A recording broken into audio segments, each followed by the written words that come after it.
Assalamualaikum warahmatullahi wabarakatuh. Saya Ummazah Nasution dengan NIM 24130017. Pada kesempatan kali ini saya akan menyampaikan tentang hadis yang mencakup pengertian hadis menurut bahasa dan juga istilah. Yang kedua, pembagian hadis serta pengertian hadis ma'du beserta dengan contohnya. Nah, kita akan masuk ke pembahasan pertama, yaitu pengertian hadis menurut bahasa dan juga istilah. Secara bahasa, kata hadis berasal dari kata bahasa Arab, yaitu al-hadis, yang berarti sesuatu yang baru, kabar, cerita, atau berita. Dalam kehidupan sehari-hari, kata hadis dapat diartikan sebagai suatu informasi yang disampaikan dari seseorang kepada orang lain.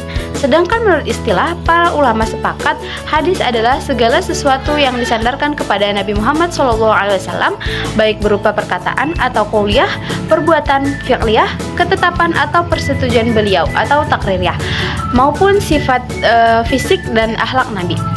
Nah, hadis memiliki kedudukan yang sangat penting dalam Islam karena berfungsi sebagai penjelas Al-Quran, baik itu merinci tentang hukum, menegaskan perintah, maupun memberi contoh pelaksanaan dalam kehidupan sehari-hari. Yang kedua itu pembagian hadis. Hadis dapat dibagi menjadi beberapa macam. Dapat dibagi berdasarkan sudut pandang tertentu, dilihat dari kualitas atau derajatnya. Hadis terbagi menjadi 3.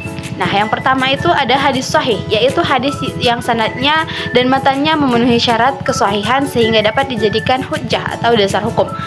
Yang kedua itu hadis hasan, yaitu hadis yang hampir sama dengan hadis sahih, tapi tingkat ketingkatan perawinya sedikit di bawah hadis sahih. Yang ketiga itu hadis dhaif, yaitu hadis yang lemah karena adanya kekurangan dalam sanad atau perawinya sehingga tidak dapat dijadikan dasar hukum. Selain itu, dilihat dari jumlah perawinya, hadis dibagi menjadi 2, yaitu hadis mutawatir. Hadis mutawatir adalah hadis yang diriwayatkan oleh banyak perawi pada setiap tingkatan sanad sehingga mustahil untuk mereka sepakat untuk berdusta. Yang kedua itu hadis ahad, yaitu hadis yang jumlah perawinya tidak mencapai derajat mutawatir. Ketiga, kita akan membahas pengertian hadis ma'du dan contohnya. Hadis ma'du adalah hadis palsu, yaitu hadis yang dibuat dan dinisbatkan secara dusta kepada Muhammad SAW. Padahal beliau tidak pernah mengucapkannya, melakukannya, ataupun menetapkannya.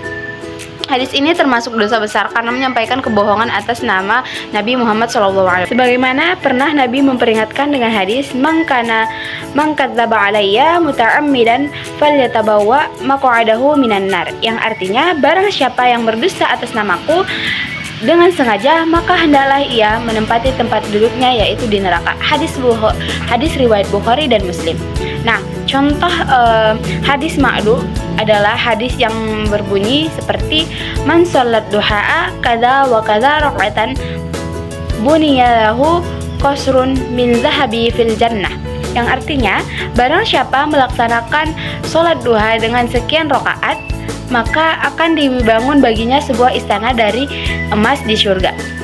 Nah, hadis tersebut dinyatakan palsu oleh para ulama karena tidak memiliki sanad yang sahih dan bertentangan dengan kaidah ilmu hadis. Oleh karena itu, hadis ma'du tidak boleh diamalkan dan disebarluaskan, kecuali untuk menjelaskan kepalsuannya.